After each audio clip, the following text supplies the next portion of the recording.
guys, welcome to my channel. I have a few questions. Have you always wanted to go solo traveling or traveling by yourself and did not know where to go? You've come to the right place, because in this video I'm gonna tell you my top 10 solo travel destinations that you must go to. I made this list with keeping different criteria in mind, because I understand not all my viewers are the same. Whether it's luxury, budget, adventure-filled travels, or just plain old simple relaxing sitting on a beach type of travels. And if you're new here, hi, welcome to my channel. I make travel vlogs. I provide you with tips and tricks on how you can start on your journey to traveling today, no matter what your financial situation is. So if you're interested, please don't forget to hit the subscribe button. First on the list is Hawaii. If you guys watched my previous video, you've learned that my very first solo trip was to Oahu, Hawaii. It was an accident, like I said a million times between this and that video,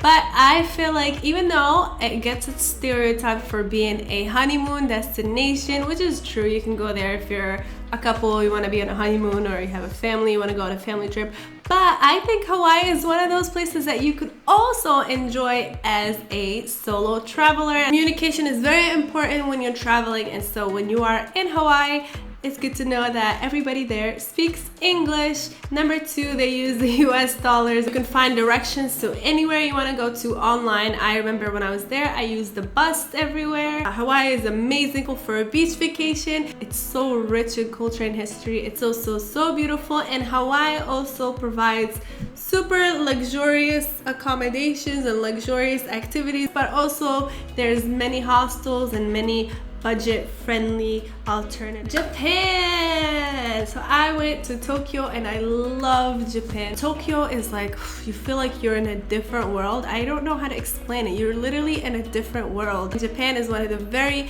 best places you can go because it's extremely safe. The people are so friendly and willing to help. I used the metro station and I was using Google a lot. But even throughout using Google and trying to find different directions, I wanted to ask people just to be sure, because I'm that type of person that even if I have the answer, I still want to be sure. You just never know. And so people are so overly, like, the people literally go out of their way to help, and the culture is beautiful. Once you get into like the Japanese culture, and it's like a mixture of modern and traditional. I was walking this amazing street, you know, everything's high tech and next level, but also right in front of me was a lady wearing a traditional kimono along with her daughter. I just thought that was really beautiful. The only downside is that Japan can be a bit pricey, so if you do choose to go to Japan, make sure you look up the prices and you budget yourself accordingly. Philippines! I love the Philippines. I spent 1 month in the Philippines. I'm definitely not gonna be alone, and you're gonna meet some of the most amazing people ever. I, for once, on my first day there, I was taking a ferry from Manila to one of the islands, and I met this group of people right on there, and none of them like knew each other group, but I ended up traveling with that group for like 2 weeks because somehow we all had the same itinerary of this very solo backpacker travel friendly. It's extremely cheap. It's freaking gorgeous. I mean, the Philippines consists of 7,000 islands. Can you imagine how I love islands, and the beaches are just gorgeous. Each island is so different from the other, whether you want beautiful beaches, you want scuba diving, or you want waterfalls and beautiful nature. I think Philippines is one of the best places you can start. Let's not forget the most amazing locals ever. Everybody's so friendly, so happy, and I just love it so much. This is a place full of positivity. You really will feel very safe there. You will be amongst other solo travelers. Oh, and one plus, if you ever wanted to do scuba diving or get your scuba diving certificate, Philippines in Cebu, I got my certificate in Cebu, the cheapest scuba diving certification. I think Thailand is up there as well, but Philippines was super cheap. It was the cheapest that I found online. If there's something else cheaper, write it down there. I only have my open water, but hopefully in the future I'll get other licenses. Kenya. I've been to many African countries. I love being in the continent of Africa. I was in Nigeria in December, and I was talking to a local friend that I met, and I was like, oh, I just love Africa. I love being in Africa.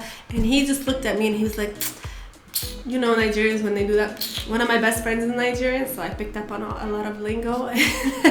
He was like, see, I hate when white people, and I knew where he was going. He was about to say that he hates it when people, white people, meaning foreigners, equate Nigeria as Africa. And I had to stop, and I was like, no. I know what you mean. It doesn't matter where you put me in Africa. You can put me in North Africa, in Egypt, or Tunisia, or Morocco, or you can put me in East Africa, in Ethiopia, or Kenya, or I can be here in Nigeria. It doesn't matter where in Africa I am, but somehow there's this beautiful energy throughout the whole continent. And Kenya is beautiful. There's so much to see, so much nature. The people there are very friendly. You'll find a lot of travelers. Again, I know that when you're solo and it's your first time, you feel more comfortable when you see other solo travelers. When I was there, I met another girl who was there by herself as solo traveler, and we became really good friends. She's from Ghana. Also cheap, and hello, the biggest reason why you should go to Kenya is because it has the most famous safari national reserve land, whatever it is, in the world, which is the Masai Mara. And you probably heard of it. The Masai is full of beautiful animals. You're confused like me in the beginning. All I wanted to do was go for a safari. I didn't know which country to go to, and it was like Tanzania has the Serengeti or Kenya has the Masai. Actually, Masai and Serengeti are the same exact park. It's the same land. The only difference is that there's a border in between them, so one of them belongs to Kenya and the other one belongs to Tanzania. There's no border in actual savannah, right? So a tiger is not gonna be like, I'm not gonna go past those trees because it belongs to Kenya, right? It's all the same. Now on to West Africa. This is the first trip that made me realize that I love traveling. I recommend Ghana because it's so beautiful and rich in color and culture and food, and oh my god, I get the goosebumps when I think of Ghana. I cannot wait to go back. Ghana is just one of those places full of history. It's full of arts. Very cheap as well. You'll meet a lot of other backpackers. Iceland is amazing. If you love nature, I went to Iceland with my best friend, but it's easily one of the places where I could definitely go alone. It is a bit pricey, I would say that, but there's other alternatives such as staying in hostels, cooking for yourself. Literally, me and my best friend, the food there is so expensive. We literally went grocery shopping. We would cook in our hostels like pasta, and then on the way to our destinations, we rented a car for super cheap. But on our way to our destinations, we'd literally like eat bagels with Nutella and banana on top. It was so delicious too, right? And it's very safe. You can go there during springtime or wintertime. Either way, it's beautiful. The only downside for being there in the wintertime is the daylight. It's only 4 hours. It's really short, but you get to see the northern aurora lights, which is why we went during that time. So ice cave, if you want to go on an ice cave, find a really cheap. Now I can make a video about how to find cheap tours. Ice caving tour, which you can go to Blue Lagoon to soak yourself and have a really amazing, relaxing stay. Even if you're staying in Iceland for a long layover. I know a lot of people pick Iceland for a long layover just to go to Blue Lagoon, but it is kind of a drive, but they do have buses that go from the airport, so you can do that as well. Dubai. I've been going to Dubai for a long time because I have family there, so I remember we used to go almost every 6 months, me and my mom. Again, I would pay like $13 for a United Airlines flight. I'm not sure if United goes to Dubai anymore, but they used to go to Dubai, and I used to have a family member that worked for them, so I would fly standby, and I would literally pay $13 to go to Dubai, and I would stay with my family, and I didn't have to spend money on food or accommodations, so that was great. But I also went there a few years later by myself. It was just amazing. Dubai is a city in UAE, United Arab Emirates. If you do go there, I would suggest leaving Dubai and going to other places because there's so much more to see in UAE besides Dubai. But if you're kind of like new and like, you know, kind of afraid or whatever, then just stick to Dubai. Dubai is literally like, you'll find everything there. You will meet people from literally every single country corner of this world. There's all kinds of food. Now, if you've been to New York and you thought New York was wow, you should go to Dubai. English is widely spoken, even though there's people who speak their own languages. The common language is English, so it is extremely safe. It's one of the safest countries in Ethiopia. Oh, okay, I know what you're thinking. Ethiopia is, you know, there's like certain countries or destinations that are super easy to travel solo, and Ethiopia is not one of them, or people say it's not one of them. Like, you have to have more of a travel experience to be able to solo Ethiopia, but I disagree. The reason why they say that is because not a lot of information is available online as of yet, or once you get there, the internet's always down, or sometimes it's not working. When I was there, they turned off the internet for 2 weeks, so you have to know where you're going, what you're doing beforehand. You have to have a lot of cash on you, and but it is one of the best places you can go to because the people in Ethiopia, honestly, I think it's one of my favorite countries in the world. Like, if I had a top 5, it would be number 2 or number 1. I don't know which one yet. I don't want to give a number 1 spot to any of them. You just ask around. People are very proud of their culture. They're very proud of their country. They're happy to show you guys more. And so people are so happy to help you. It is cheap. And there's so much to do. From the salt desert to Danakil Depression to waterfalls, nature. I mean, there's just, Ethiopia just surprised me in the most delightful, beautiful way, and I spent a whole month there and it was not enough, and I cannot wait to go back. Another good thing about Ethiopia is that it's one of the places where there's not that many backpackers, tourists, or travelers, so it's very authentic, and you cannot, like, it's so hard in this day and age to find a place like that.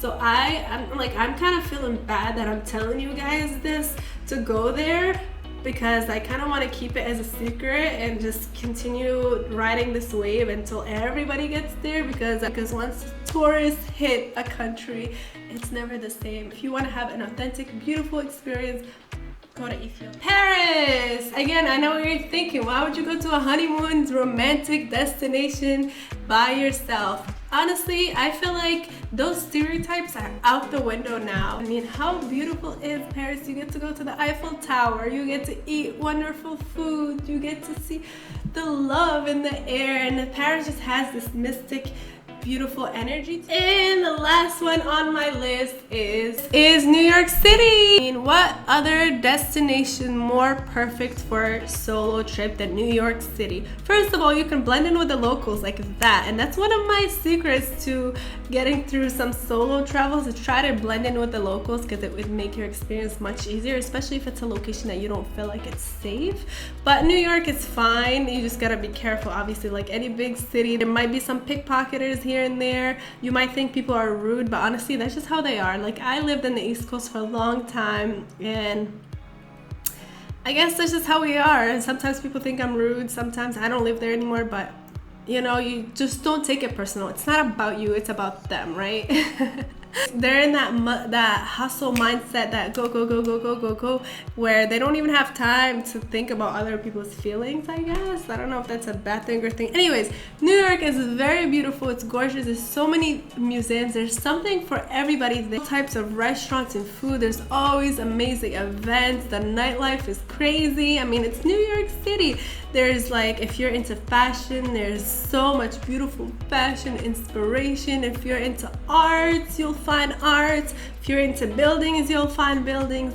If you're into pizza, you'll find the best pizza in the world. Whatever you want, New York has it. It can be a bit pricey. I do recommend taking the trains in New York. Again, it might be a little scary in the beginning, especially if you're not used to the city life, but just search everything online. You'll find exactly which trains you need to take, and if you feel worried, just ask people. Even though you might feel intimidated, listen, that's a good thing about being solo, is that it pushes you to do things that are out of your comfort zone. So if you're not used to talking to strangers, especially those that look mean, New Yorkers, this is a perfect opportunity to realize, no, people are actually pretty cool. Anyways, guys, it's getting kind of dark in here because the sun is setting. I hope that you guys enjoyed this video. And I hope that it was good, knowledgeable information for you. I know it's getting darker and darker in here. I'm sorry. What is wrong with me? So anyways, if you enjoyed this video, please don't forget to thumbs up this video. Don't forget to subscribe and hit the notification bell because that really helps me out a lot. Bye.